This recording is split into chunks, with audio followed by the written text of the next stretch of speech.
Bienvenidos a otro episodio más de Antisemitismo en la Historia, un podcast donde exploramos los eventos de antisemitismo, conocidos y no tan conocidos, de la historia de la humanidad.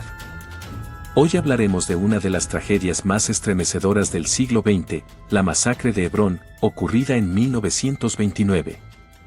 Un episodio que marcó para siempre la historia del pueblo judío en la tierra de Israel y que nos obliga a recordar el peligro del odio incitado, del fanatismo y de la distorsión ideológica. Para entender lo que ocurrió en Hebrón debemos situarnos en los años del mandato británico en Palestina, establecido tras la caída del Imperio Otomano al finalizar la Primera Guerra Mundial.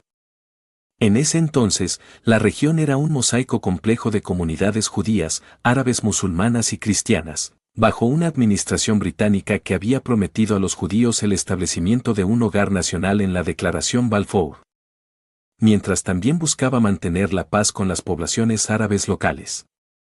Esta ambigüedad y la falta de un liderazgo claro crearon un terreno fértil para el resentimiento, la manipulación política y la violencia.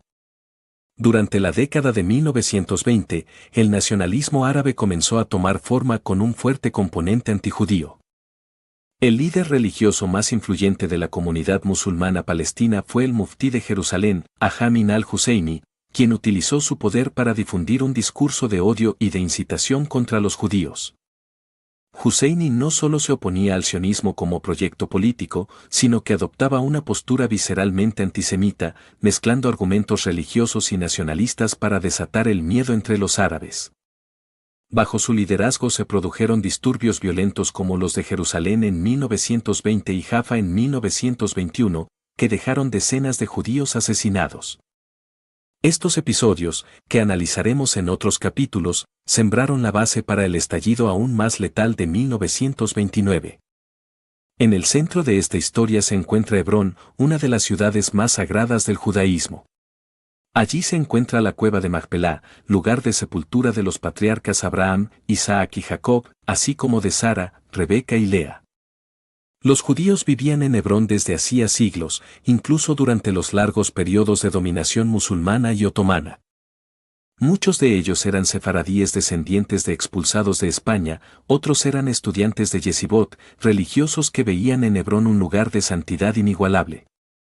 No era una comunidad política ni sionista, vivían allí por tradición, religión y arraigo. Hasta antes de 1929, la relación entre judíos y árabes en Hebrón había sido en general pacífica. Existía comercio, interacción cotidiana, e incluso una cierta confianza entre vecinos. Algunos árabes respetaban a los sabios judíos, y había una percepción de estabilidad, aunque frágil.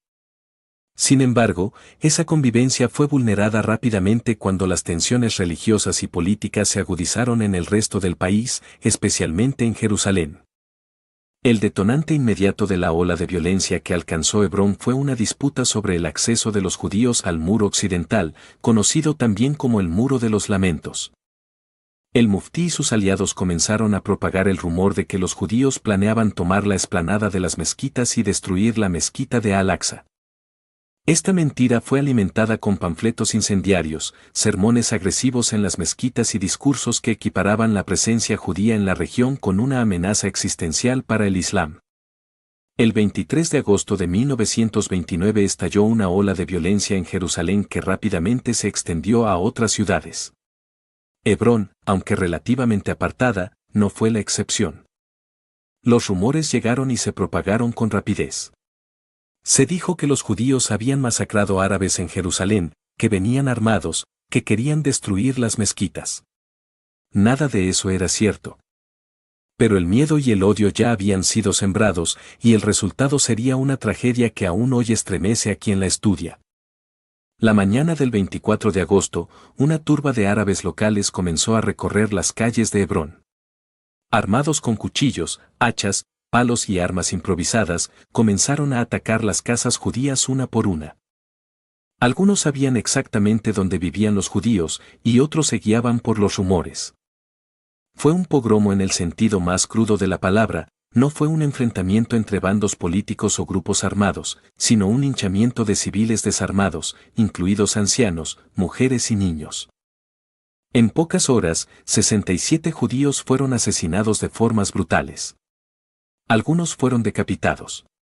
Otros fueron apuñalados hasta la muerte. Se registraron casos de mutilaciones y violaciones. Una niña fue degollada frente a su madre. Un rabino fue torturado antes de morir. Estudiantes de la yeshivá fueron asesinados en masa.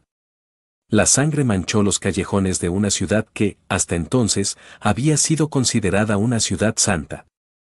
Uno de los aspectos más escalofriantes fue la participación de personas que habían sido consideradas amigos o conocidos. Algunos atacantes eran vecinos, empleados, clientes. La traición fue tan dolorosa como la violencia misma. Sin embargo, en medio de la barbarie también hubo actos de heroísmo. Varios árabes, arriesgando su propia vida, escondieron a familias judías en sus casas, en sótanos o bajo tierra. Gracias a ellos, decenas de vidas fueron salvadas. La complejidad humana apareció en su máxima expresión, el odio más irracional coexistía con la compasión más valiente. La respuesta del mandato británico fue lenta e insuficiente. La policía local, compuesta en parte por árabes, no actuó con determinación para detener a los agresores. Cuando finalmente llegaron refuerzos desde Jerusalén, ya la masacre había ocurrido. Los británicos arrestaron a varios de los perpetradores, pero el sistema judicial fue ambiguo. Algunos recibieron sentencias de muerte, que luego fueron conmutadas. Otros fueron liberados. En muchos casos, la justicia no fue proporcional a la gravedad de los crímenes. Después del pogromo, la comunidad judía de Hebrón fue evacuada completamente. Aquellos que sobrevivieron fueron sacados por los británicos para su protección. Lo que había sido una presencia continua durante siglos desapareció de la noche a la mañana. La ciudad quedó vacía de judíos hasta 1967, cuando tras la Guerra de los 6 días, Israel recuperó el control de Hebrón. Pero incluso entonces, el trauma seguía presente. La herida era profunda, la memoria imborrable. ¿Por qué Hebrón? ¿Por qué se convirtió en el epicentro de una matanza tan despiadada? La respuesta está en el simbolismo. Hebrón no era solo una ciudad, era una de las raíces más antiguas del judaísmo. Allí vivió Abraham, el patriarca común de judíos y musulmanes. Allí se fundó una comunidad judía antes de que existiera el Islam. Atacar Hebrón era atacar no solo a personas, sino a una historia, a un legado, a un símbolo de continuidad. El pogromo de Hebrón fue un punto de quiebre. Para muchos judíos, incluso aquellos que no eran sionistas, fue la prueba de que ya no había seguridad en confiar en la convivencia tradicional. Se hizo evidente que el odio no distinguía entre judíos religiosos, seculares, antiguos residentes o recién llegados. El nacionalismo árabe radical había absorbido elementos profundamente antisemitas y eso transformaba cualquier diferencia política en una amenaza existencial. A lo largo de los años, se ha intentado reescribir o minimizar esta masacre. Algunos la presentan como un conflicto entre comunidades, otros alegan que los judíos provocaron con sus rezos en el muro occidental. Estas narrativas buscan desdibujar la verdad. La masacre de Hebrón fue un ataque unilateral, premeditado, incitado y ejecutado con una hazaña que nada justifica. No fue un acto de resistencia. Fue una expresión del antisemitismo más puro. Hoy, recordar Hebrón no es un ejercicio de revancha, sino de memoria. Es dar voz a los que fueron silenciados.